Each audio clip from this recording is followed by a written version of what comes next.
ओम शांति। 26/4/26 की मुरली है। Revise date है 31/12/2009। नए वर्ष में टॉपिक है मुरली का, नए वर्ष में सभी आत्माओं को संदेश देकर गोल्डन वर्ल्ड की गिफ्ट दो। बाप समान बनने के लिए देही अभिमानी रहने की नेचुरल बनाओ। क्या करना है नए साल में? दूसरी आत्माओं को संदेश देना है कि नया हम लोग का जो राजधानी स्थापन हो रही है, नया वर्ल्ड आ रहा है, उसका उनको गिफ्ट देना है। और दूसरा है उन्हें देही अभिमानी बनने के लिए उनकी नेचुरल नेचर हो, बाप समान वो बने, ऐसा हमें करना है। तो आज बाप दादा हर एक बच्चे को स्नेह और बाप दादा के लव में लवलीन स्वरूप में देख रहे हैं। एक एक बच्चा परमात्मा प्यार में चमक रहा है। सभी बच्चे प्यार के विमान में पहुंच गए हैं। वैसे तो न्यू ईयर मनाने के लिए आए हैं, लेकिन सभी के नैनों में बाबा बोल रहे हैं क्या दिखाई दे रहा है? न्यू ईयर नया साल तो निमित्त मात्र है, लेकिन आप सभी के नैनों में क्या उमंग है? 3 बधाइयाँ दे रहे हो बाबा को। बाबा बोल रहे बच्चे आके 3 बधाइयाँ दे रहे हैं। एक तो अपने नए जीवन की बधाई दे रहे हैं हम, दूसरी नए युग की बधाई दे रहे हैं, और तीसरे परिवार की और परिवार और बाप से मिलने की बधाई दे रहे हैं। 3 बधाई हुआ। नया जीवन, हमारा नया युग में जाएंगे, और हमारा परिवार और बाबा से जो मिल रहे हैं, मिलन मना रहे हैं, उसकी बधाई हम दे रहे हैं। आपके नैनों में क्या घूम रहा है? अपना नवयुग सामने आ रहा है ना? दिल में उमंग आ रहा है कि नया युग आया कि आया। नए युग की चमकीली ड्रेस इतना सामने स्पष्ट है कि आज संगम युग पर है और जल्दी से ये चमकीली ड्रेस पहननी है।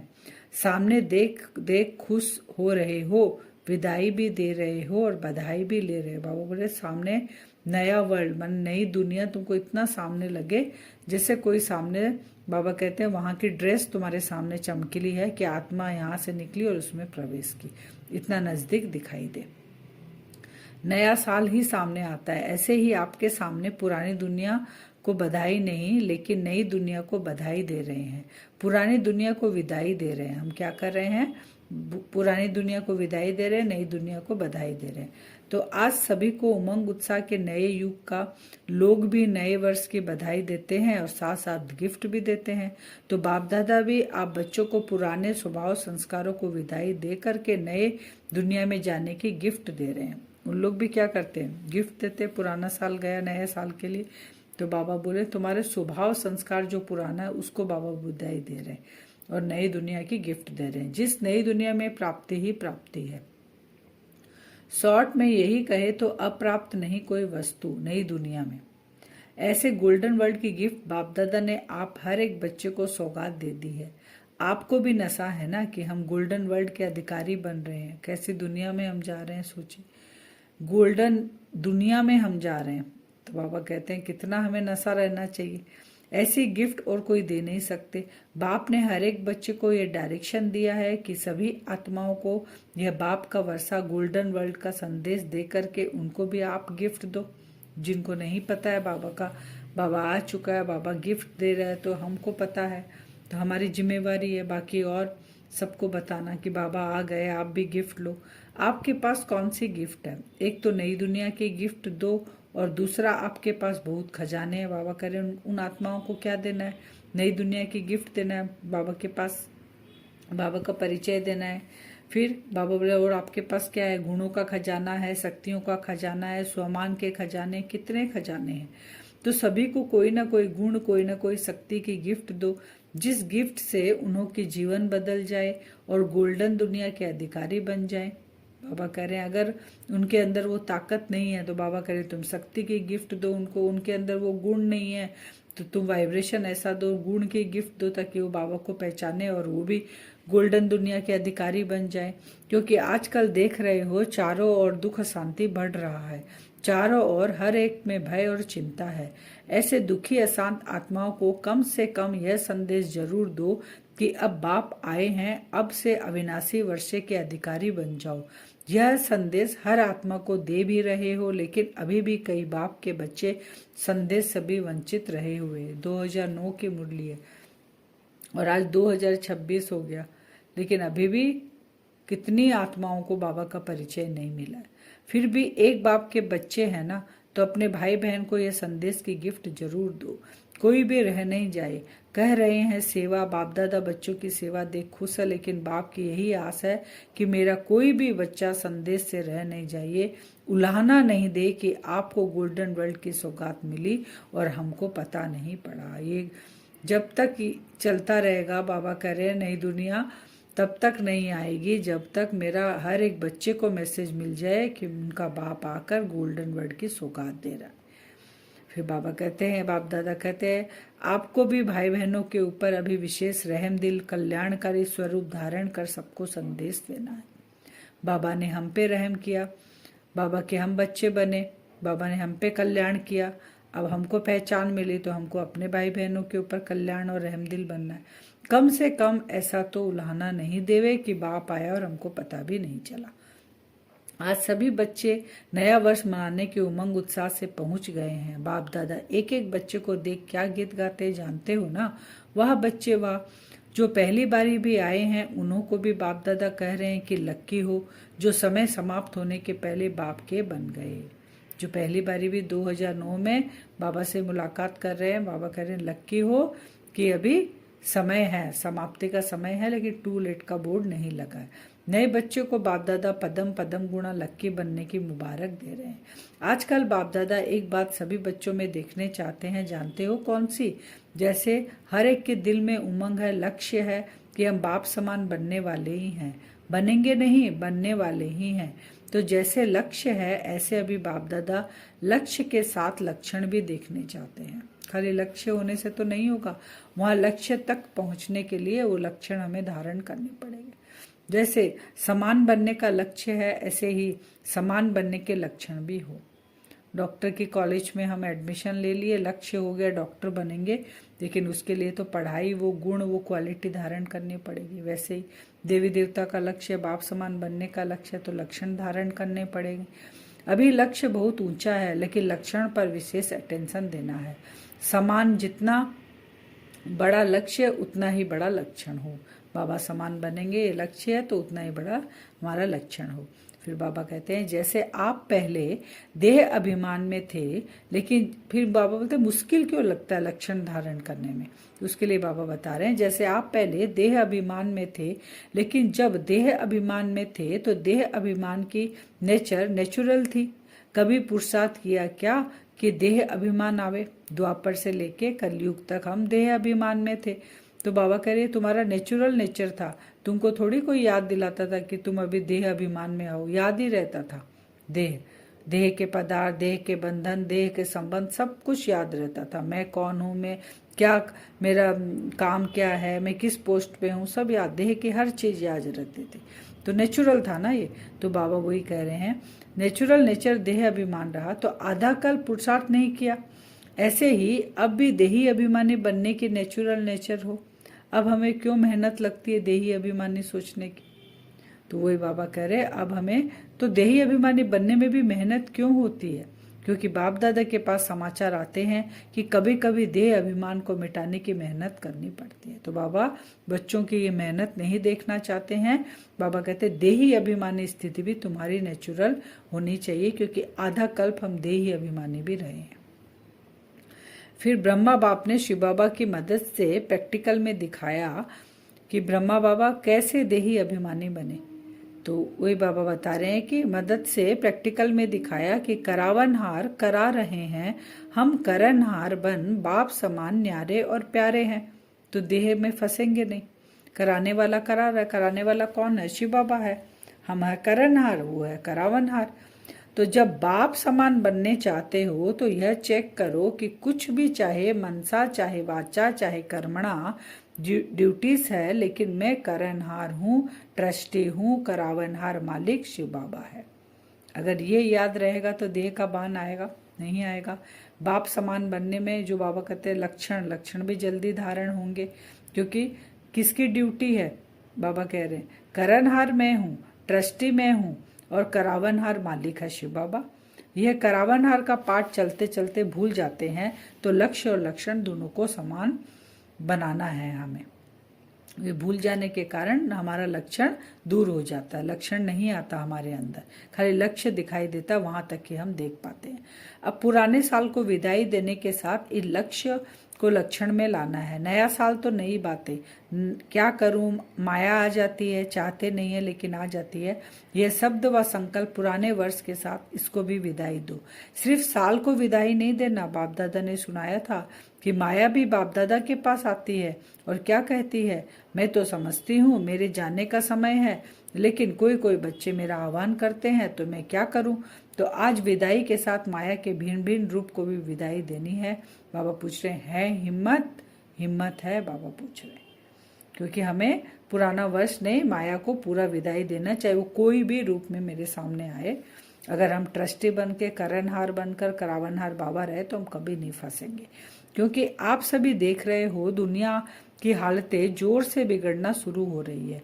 और बाप दादा का ये महावाक्य कुछ समय से चल रहा है कि अचानक होना है, तो अचानक होना है। और अगर बहुत समय का अभ्यास नहीं होगा तो बताओ, अचानक के समय अभ्यास की आवश्यकता है ना। अभी अभी देखो, बाप दादा ने होमवर्क दिया, बाप दादा ने होमवर्क दिया होगा कि 10 मिनट में टोटल 24 बार होमवर्क दिया है कि स्वमान में स्थित होना, बाबा को 10-10 मिनट बैठकर याद करना, ये होमवर्क बाबा ने दिया है। क्योंकि बाबा कह रहे अभी अभ्यास नहीं होगा तो लास्ट में समय में अभ्यास करने का समय नहीं मिलेगा। उस समय तो हमें प्रैक्टिकल करना पड़ेगा। जैसे सिचुएशन रहेगी वैसे, जो बाबा बोलते हैं ना, अस्त्र शस्त्र आर्मी अलर्ट रहती है। अगर वो अभ्यास करे लड़ाई के समय तो अस्त्र शस्त्र चलाना ही नहीं सीख पाए। तो हमारे अस्त्र शस्त्र का प्रैक्टिस हम अभी अगर करेंगे, उन गुणों उन शक्तियों के खजानों का, तब हम उस समय यूज कर पाएंगे। तो वही बाबा 10-10 मिनट का जो बोले हैं कि टोटल 24 बार करना है। ये होमवर्क जो बाबा ने दिया, बाबा कह रहे बच्चों को डिफिकल्ट लग रहा था 10 मिनट बैठकर करने में, 24 बार बैठने में। तो फिर बाबा कह रहे हैं अगर तुम 10 मिनट बैठ नहीं सको, अगर सोच में ही तुम्हारा 5 मिनट चला गया तो बाकी 5 मिनट ही तो रहा। तो अगर इससे कम अगर तुम 5 मिनट बैठना चाहोगे तो आधा तो वेस्ट में ही चला गया, तो 2 मिनट ही तुम याद कर पाए। लेकिन बाबा कह रहे हालतें इतनी बिगड़ रही है कि तुम्हें अपना चार्ट जो है उसको बढ़ाना ही पड़ेगा। तो बाबा कहते हैं जितना बढ़ा सको उतना बढ़ाओ। ठीक है, स्पष्ट हुआ, क्योंकि बाप दादा हर एक को बहुत श्रेष्ठ स्वरूप में देखते हैं। बाप दादा ने इसकी निशानी हर एक बच्चे को कितने स्वमान दिए हैं। बाबा जो स्वमान दिए है ना, बाबा कहते हैं उस स्वमानों की लिस्ट जो है उसको ही तुम याद करो। एक एक सोमान लेकर तुम बैठो तो उससे उस सोमान में हम स्थित जब होते रहेंगे तो लास्ट समय में उसको यूज हम कर सकेंगे। तो सोमान कहते जाओ और माला घुमाते जाओ तो बहुत मजा आएगा। सोमान की लिस्ट रखी है, लेकिन एक एक सोमान कितना बड़ा है और किसने दिया है। वर्ल्ड ऑलमाइटी अथॉरिटी ने एक एक बच्चे को अनेक सोमान की लिस्ट दी है, उसको यूज करो, क्योंकि और कोई अथॉरिटी नहीं जो आपके सोमान को कम कर सके। देने वाला कौन है? ऑलमाइटी अथॉरिटी, स्वयं भगवान ने मुझे वरदान के रूप में स्वमान दिया है। तो कोई भी ऐसा नहीं जो उस स्वमान को कम कर सके। लेकिन वो कम क्यों हो जाता है? क्योंकि हम उसका यूज नहीं करते, उसकी प्रैक्टिस नहीं करते, उसको धारणा में नहीं लाते, वो लक्षण नहीं लाते। इसलिए फिर बाप दादा कहते हैं वह स्वमान खजाना है तुम्हारा, क्योंकि खजाना बढ़ने का साधन है। जितना खजाने को कार्य में लगाएंगे उतना खजाना बढ़ता है। स्वमान हमारा खजाना है। तो आज बाप दादा देख रहे थे कौन कौन बच्चा है, किसके पास स्वमान की स्मृति की माला बड़ी थी, किसके पास छोटी थी। जहाँ स्वमान होगा वहाँ देह भान खत्म हो जाता है। तो आज बाप दादा ने चक्कर लगाया और देखा जैसे स्वमान का खजाना है, ऐसे एक एक शक्ति, एक एक गुण, इसको इस्तेमाल करो, कार्य में लगाओ। तो यह जो प्रॉब्लम होती है, माया आ गई, माया नहीं जाती, लेकिन माया के लिए तो बाबा ने सुना दिया है कि माया कहती है मेरे को आह्वान करते तब मैं आ जाती हूँ। तो बाबा कह रहे हैं अब क्या करना है? माया बलवान है कि तुम बलवान हो? तो चाहते नहीं है लेकिन आ जाती तो माया बलवान हुई ना, या आप हुए? बाबा क्वेश्चन मार्क दिए, पूछ रहे हैं बाबा। तो हमको बलवान बनना है, हमारे साथ है वो ऑलमाइटी अथॉरिटी है। तो हमें बलवान बनना है। आज नए साल के लिए बाप दादा का विशेष यही संकल्प है कि हर बच्चा जैसे पुराने वर्ष को विदाई देते हो वैसे माया को विदाई दो, व्यर्थ संकल्प को विदाई दो। क्योंकि मेजोरिटी यही देखा गया है कि व्यर्थ संकल्प ज्यादा आते हैं, विकारी संकल्प कम। लेकिन व्यर्थ जो है उसका नाम निशान समाप्त हो जाए। हर संकल्प समर्थ व्यर्थ नहीं हो, क्योंकि व्यर्थ संकल्प में सिर्फ संकल्प नहीं चलता लेकिन व्यर्थ टाइम भी जाता है, बाप समान बनने में दूरी हो जाती है। तो अपनी चेकिंग खुद को करनी है। अगर व्यर्थ आ रहा है, बाबा ने इतना कुछ दिया है, 4 पेज मुरली में बाबा रोज बोलते हैं, वो 1-2 पॉइंट को ही अगर हम रिवाइज करें तो व्यर्थ तुरंत समर्थ में हो जाएगा। बाप दादा चाहते हैं मेरा कोई भी बच्चा पीछे नहीं रहे, हाथ में हाथ दे के चले। शिव बाबा निराकार है, हाथ नहीं है, लेकिन श्रीमत ही उनके हाथ है। जो बाबा श्रीमत देते हैं हमें इस मुरली से, वही बाबा का हाथ है। श्रीमत पर कदम कदम चलना, अर्थात हाथ में हाथ दे के चलना। तो सभी को नए वर्ष की, नवजीवन की और नवयुग की, तीनों की पदम मुबारक हो, मुबारक हो, मुबारक हो। वरदान है आज का, सर्विस व पुरुषार्थ में सफलता प्राप्त करने वाले डबल ताजधारी भव। किसमें? सर्विस और पुरुषार्थ में सफलता प्राप्त करने वाले डबल ताजधारी। बाबा ने आज टाइटल दिया। संगम युग पर सदा स्वयं को डबल ताजधारी समझकर चलो। एक लाइट अर्थात प्योरिटी का ताज, दूसरा जिम्मेवारियों का ताज। प्योरिटी और पावर, लाइट और माइट का क्राउन धारण करने वालों में डबल फोर्स सदा कायम रहता है। कौन सा ताज धारण करना है? प्योरिटी का ताज और जिम्मेवारियों का, यानी लाइट और माइट का क्राउन हमें पहनना है। तो बाबा कहते हैं डबल फोर्स आ जाएगा। ऐसी डबल फोर्स वाली आत्माएं सदा शक्तिशाली रहती है, उन्हें सर्विस व पुरुषार्थ में सदा सफलता प्राप्त होती है। स्लोगन है, दिव्य गुणों के आधार पर मन, वचन और कर्म करना ही दिव्यता है। दिव्य गुणों के आधार पर मन, वचन और कर्म करना ही दिव्यता है। इशारे हैं, महान बनने के लिए मधुरता और नम्रता का गुण धारण करो। कोई भी चीज को गर्म कर नरम किया जाता है, फिर मोल्ड किया जाता है। यहाँ भी गरमाई है शक्ति रूप और नरमाई है निर्माणता अर्थात स्नेह रूप। माने दोनों चीज होना चाहिए। जिसमें हर आत्मा प्रति स्नेह होगा वही नम्रचित रह सकता है। स्नेह नहीं है तो रहम दिल बन न सके, न नम्रचित। शक्ति रूप में है मालिकपन और नम्रता में है सेवा का गुण।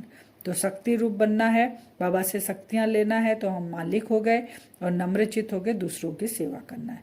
तो जब यह नरमाई और गरमाई दोनों रहेंगे तब हर बात में मोल्ड हो सकेंगे। वरदान से योग करेंगे हम 2-3 मिनट। अपने आप को देखें।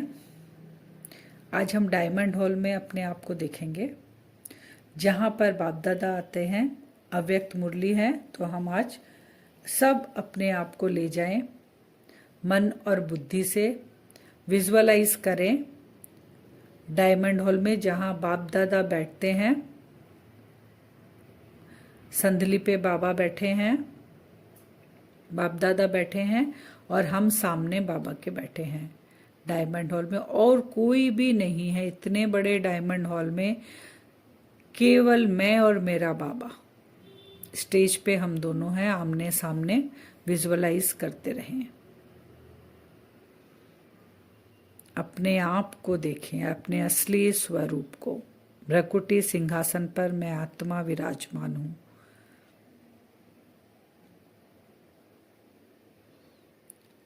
अपना स्वरूप देखें, डबल ताजधारी। एक तो लाइट का क्राउन है, एक स्थूल ताजधारी में आत्मा। विजुअलाइज करें स्थूल ताज को भी मन और बुद्धि से, और लाइट के क्राउन को भी विजुअलाइज करें। लाइट और माइट दोनों क्राउन को धारण करती हुई मैं आत्मा बाप दादा के सामने बैठी हूं। अपने इस साकार तन में विजुअलाइज करते रहें। हम बैठेंगे इसी साकार तन में, क्योंकि जिम्मेवारी अभी बाबा ने हमें दी है। हर एक आत्मा को बाबा का परिचय देना है इस साकार तन से। तो विजुअलाइज करते रहें, बाप दादा सामने, हम बाबा के सामने आमने सामने बैठे हैं। लाइट और माइट का क्राउन पहने हैं।